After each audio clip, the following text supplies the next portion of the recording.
Hello and welcome back to the channel. So thought we'd do a review on an Audi Q2 S-Line. So we'll have a quick walk around the car first. I'm just going to do a brief review on it. So this is the Q2. It's classed as an SUV on the logbook. It's, like a sports utility vehicle, I suppose it is, but it's not exactly like a four-wheel drive or anything. You can't get these in a Quattro edition with a four-wheel drive. As you can see, this is the latest edition. It's just in for its first service. We'll go into all the badges and stuff when I come back round. We'll just do a basic walk around. So obviously you can see they're basically just like to me, they're just like an Audi A3 lifted up a bit on stilts. So I suppose I wasn't keen on these cars at first, but in a way they do serve a bit of a purpose, because if you get an A3, like I was describing with the BMW the other day, you're slung on the floor. So you get a car the same size as an Audi A3, but at the same time you've got a much better kind of visibility of the road, so you're higher up. So yeah, there's a lot of these new stupid cars that are coming out which I don't really think serve any purpose, but I suppose if you want a higher driving position but not having a huge car, yeah, I think I could probably live with that. So anyways, we'll go around up to what it is. Obviously with this being almost the top spec, the S-Line, before you're getting into like the real high powered version ones. This is nice to see. I quite like these lights. I bet you they're damn expensive though if you capture one. Obviously you can see we've got what dip beam full. They're either going to be bi-xenons or LEDs. I think these are possibly LED. I think these will be bi-xenons, your dip beam, and then all your main beam and stuff are LEDs. So that's your dip beam that's on, obviously your indicators, and these are a new feature which I'm going to come into, which I've been discussing with people on for MOT reasons. These are meant to be your front fog lights, but they're called all-weather lights now. They're just a little light that shines. You can just see it getting bright on the phone there, like down here on the floor, down sort of that at that angle. So they're a bit different to fog lights. You've got your headlight washers on them, and all of your, kind of running lights, main beam. I must admit, last night when I pulled this car into the garage, this whole yard is pitch black, and these lights almost light up the whole yard in pure daylight white colour. So yeah, I do like those headlamps, but I certainly wouldn't like to be paying for one if I had an accident. But we'll not worry about that. So yeah, you've got like sort of like your brushed aluminium chrome bits. They're not too shiny, they're like a kind of, that's the word, isn't it, like a brushed aluminium. I do like that because they're not too shiny. And obviously it goes along the bottom here. This is all part of the S-Line pack. I'm not massively clued up on Audis, but the S-Line, a lot of the stuff's on the interior, but mainly you get all the fancy lights on them. The bigger kind of wheels. What size are they? 18-inch wheels. So they're a nice big meaty wheel and tyre on there, as you can see. You can get these with all sorts of active dampers and stuff. I don't think this one's got that on, but to be quite honest, you don't want it. And really all it is probably just an Audi A3 with larger shock absorbers to make it ride a bit higher. But yeah, I think they're a little bit of a good idea, especially if you've got a Quattro one, I suppose. And then you would actually be able to do a bit of very light off-roading, as in like on grass like this, if you are towing something, or in the snow and things like that. If you needed to go down tracks and stuff, if you were, that's what the kind of thing that you're into with these cars. But yeah, so obviously we'll go around. Nice black colour. You've got your LEDs in the mirrors and the nice kind of badge in there, S-Line LEDs. In these areas he had this like a plastic trim, which has again got like the kind of like brushed off aluminium look. It's not too bad, I suppose, like it's a lot better than some of the new range of Audis and that. And you've obviously got your shark fin antenna, and again, as part of the S-Line spec, you get these pulsing indicators along with LED like stop lights, side lights and all that. Probably reverse lights. So there we go, that's that. Twin chrome exhausts. And obviously this car then is, we'll go on with this badge and I'll discuss the TFSI under the bonnet. So when these come out a few years ago, the whole Audi range have turned to these silly numbers, which are meaningless to anybody. But what they mean is they start at something like a 15 or a 20 and work their way up to a 50, and all it is they're just category bands of power. So this car is the 1.5 TFSI with 150 brake horsepower. So the 150 brake horsepower band, they class that as 35. I think it's something daft like between 140 brake and 150 brake, that's classed as a 35. Then to say 150 brake horsepower to 160, it'll be classed as a 40, and so on and so on. So like your top end R8s and everything will be like a 50 TSI, and like a little kind of city 1 litre, it'll be like a 20 or a 15. It's really stupid. I just don't know why they did. This is a 1.5 engine. I don't know why they just write 1.5 TFSI, or just leave it as it used to be as TFSI. Because that 35 means absolutely nothing to nobody unless you're into your Audis, which then again, I don't know, just stupid. I don't like that. I don't know why they've started doing that for, but that's one bit of stuff that they kind of just help themselves from changing about with. So I'll just jump in, I'll turn the car off, but I'll leave it on, and we'll have a look under the bonnet, and then we'll come into the interior.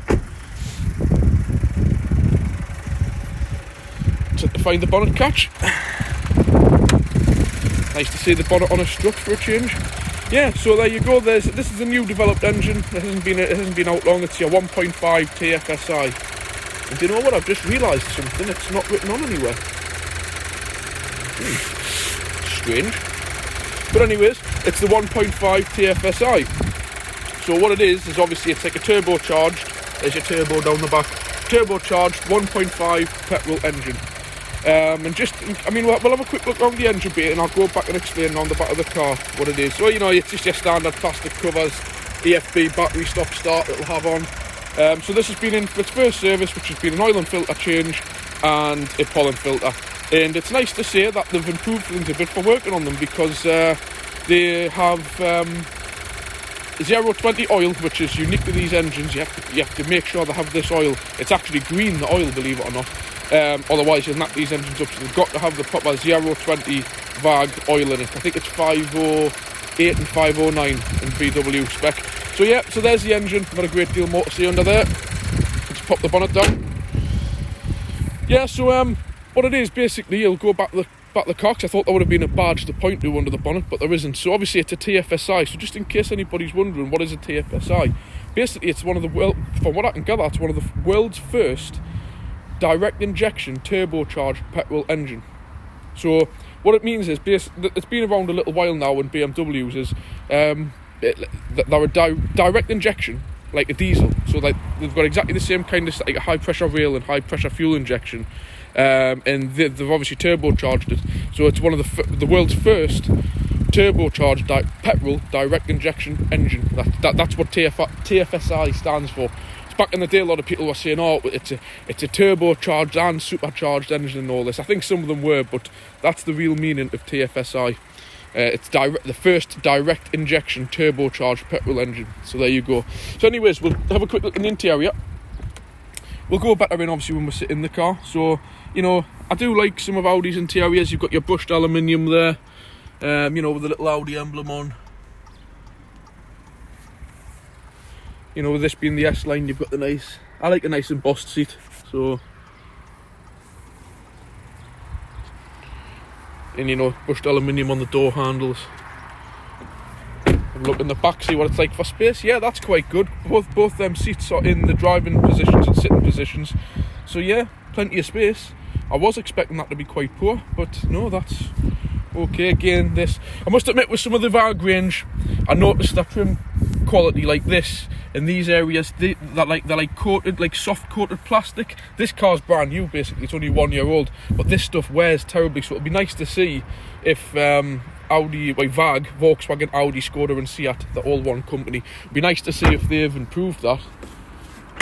Let's have a look in the boot. Oh, is that correct? Am I doing that right? Yeah, it's an electronic boot. So we'll redo that. There you go. That's a nice little touch. Didn't expect that on just like a small little family hatchback. You normally expect that on your top end cars, so we'll do that again. Press the button. There we go. I think that'll be part of the S-Line spec.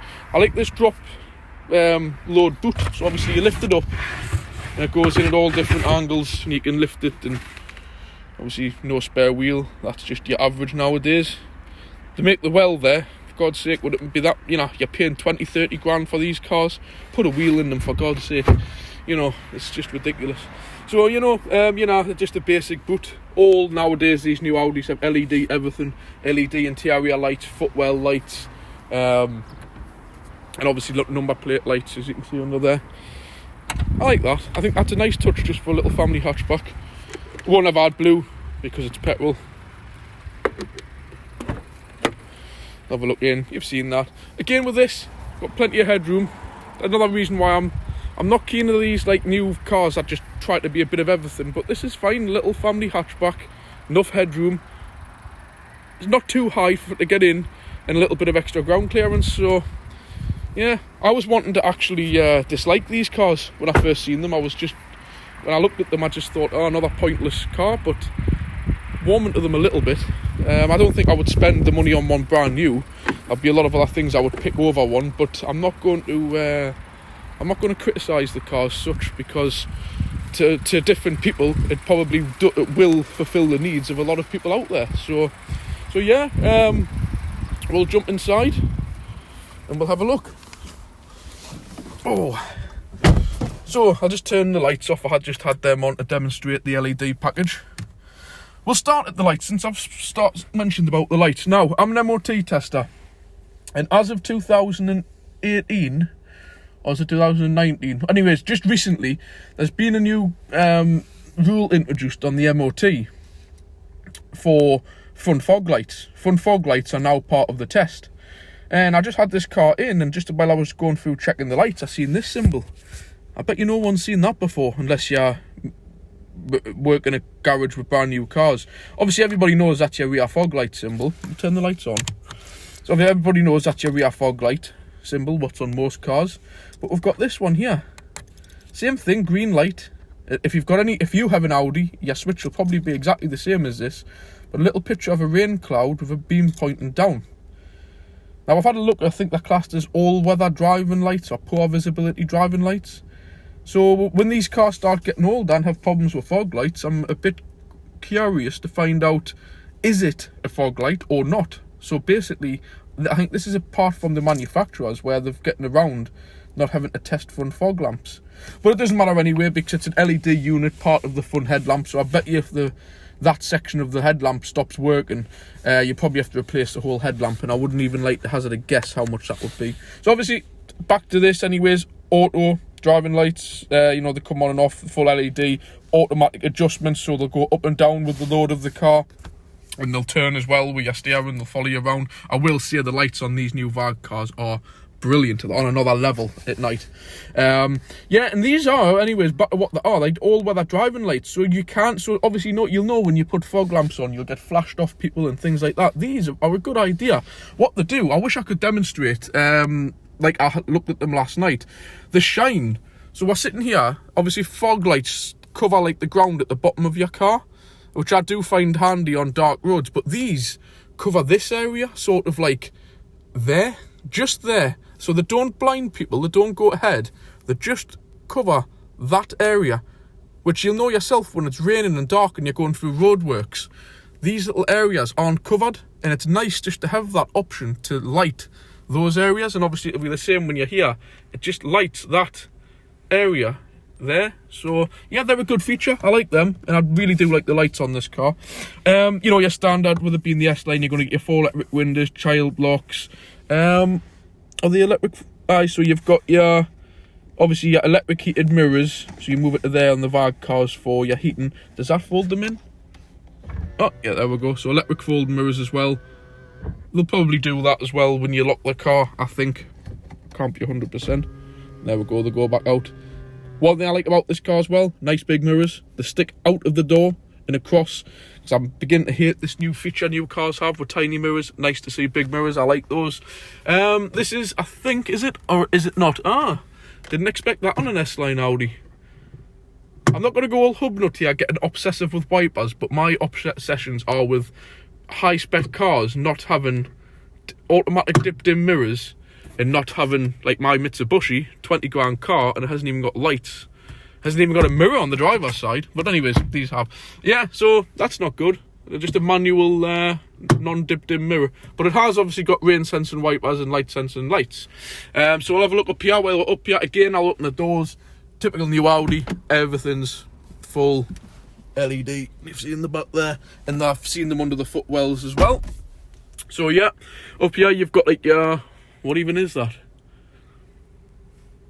It's a bit of a weird place. Do you know what it is? I don't even know what it's supposed to do. It was on, so I'm going to leave it on. It's just a picture of a door open with a light on. Let's press this on. Does that mean maybe... Oh, hold on. Yeah, turn that off. Then we'll open the doors. Yeah, it's just an awkward way of basically saying that when that red light's on, that just means that your lights come on when you open the door. And like just the normal one where you just had a switch, these have got like lights and stuff. So there you go. Black headlining, that'll be part of the S line, along with these seats. I do like them seats. They're not over the top, but they're just nice. Be nice to see it'd be nice for them to be heated though. Crikey, buying an S line car, you think you would get heated seats as standard, which you don't. So anyways, that's that. So yeah, we'll keep on at the top of the car here. So yeah, again, LED, nice lit up mirrors. The driver, I'll get one. Really annoyed my car doesn't have those. Not that I look at myself in the mirror much, but still just nice to have that kind of a feature on an expensive car. So yeah, dashboard again, brushed aluminium, Audi logos. I really like that. And you've got this, I quite like this idea. You press that button and the screen turns on and off. So if you don't want it like sort of in your face, they're not. I don't think this one does, but I'm sure some of these when you turn them off, I don't know if this car does. No, it must just stay there all the time. I'm sure on the Audi A1s, in fact they do, that used to, you would press a button and that would like drop down at the dashboard and come back up. These must be fixed. So obviously, yeah, you've got your full Audi MMI system. It's a bit like the BMW iDrive. We'll have a little flick through there later on. Traction control, hazard lights. I like this little kind of like tray of like buttons, how you touch them like that. I do like that. Crikey, here I am, here praising Audis. I normally give them bad press, and I'm actually giving this car some good press. I'll have to start finding some faults with it in a minute. Right, so anyway, yeah, you got your auto stop start. I hate that. So again, you can turn it off, but when you turn it off, it comes back on when you start the car up. That's the screen on and off, traction control, hazards, and your driver select, which is just like your driving mode. Obviously, it's in auto. You can have it in comfort, efficiency, dynamic, and individual. It just sharpens up the throttle response, sharpens up the steering response, gives you a bit more or less power.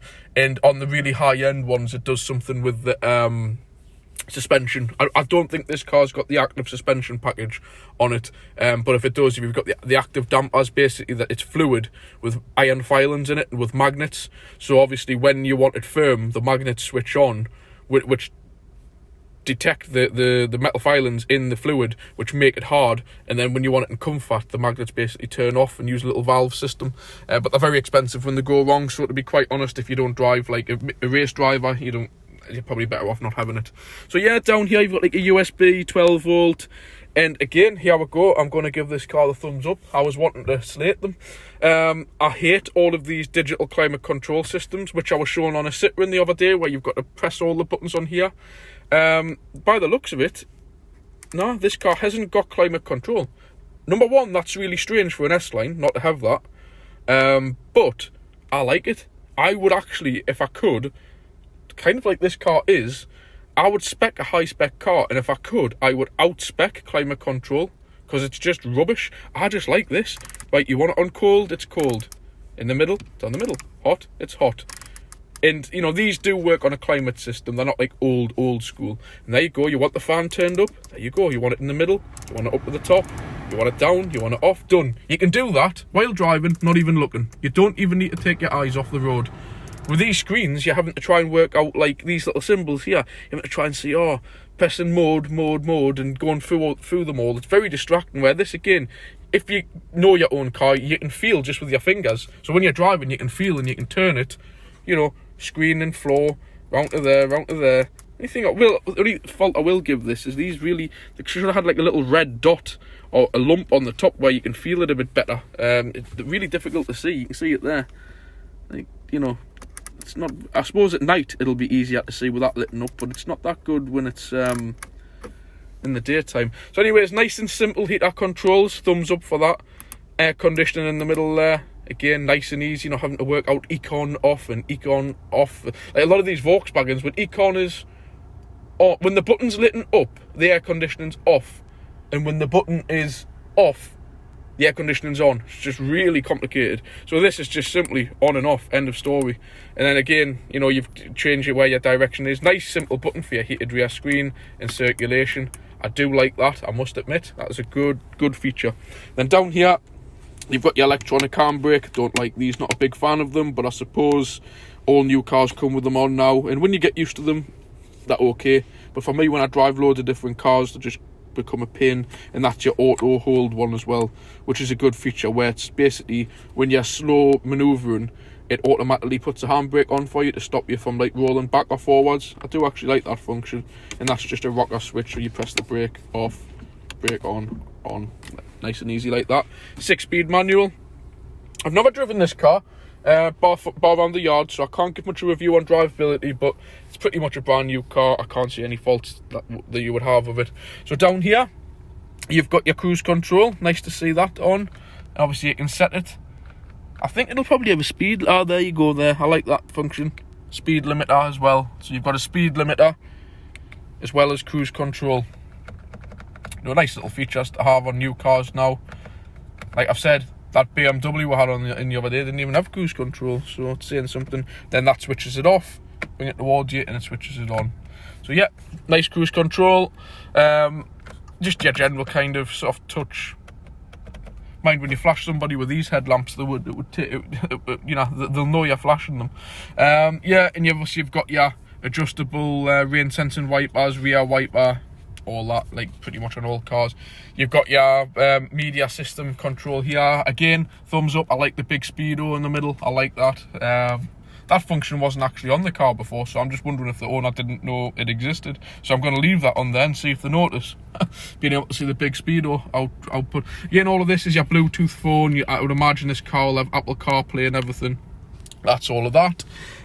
So finally, we'll just move around and have a little play on with the nav system. So, you know, you've got radio, media, maps and telephone, and it's all just through this thing here. So we'll go, you know, we'll select menu, and there you go, you get your display up with a car. So you do your radio, media, telephone, navigation, map, Audi Connect, Audi smartphone. So you'll have all your Apple CarPlay. We'll go into the car section. I'll show you what I've just been doing today. So obviously they're your car settings. We're not wanting to be in that. So they're vehicle settings. You can change all sorts of stuff like the date and time, steering wheel buttons, exterior lighting when you come to the car, how long you want your lights to stay on for, central locking for the doors unlocking, driver assist, so you know you've got all the speed warnings, parking aid, Audi preset, all sorts of stuff on there. It's amazing what you can do with these new cars. And then obviously this is what we've been doing today, servicing. You've got your tyre pressure monitoring system, which I've reset that, service intervals, which have been on there, you see, so 365 days, 9,400 miles. That's been all reset with the software that I've got. And you can go through. I'm not going to go on to the sound and radio. Well, I will. I'll quickly turn it off if it comes on. So you've got all your full DAB digital radio. Back. And I'm not. The sat nav's really good on these, but I'm just going to go out because it'll probably bring up a map of where we are right now, which I don't want it to do. So I don't even know.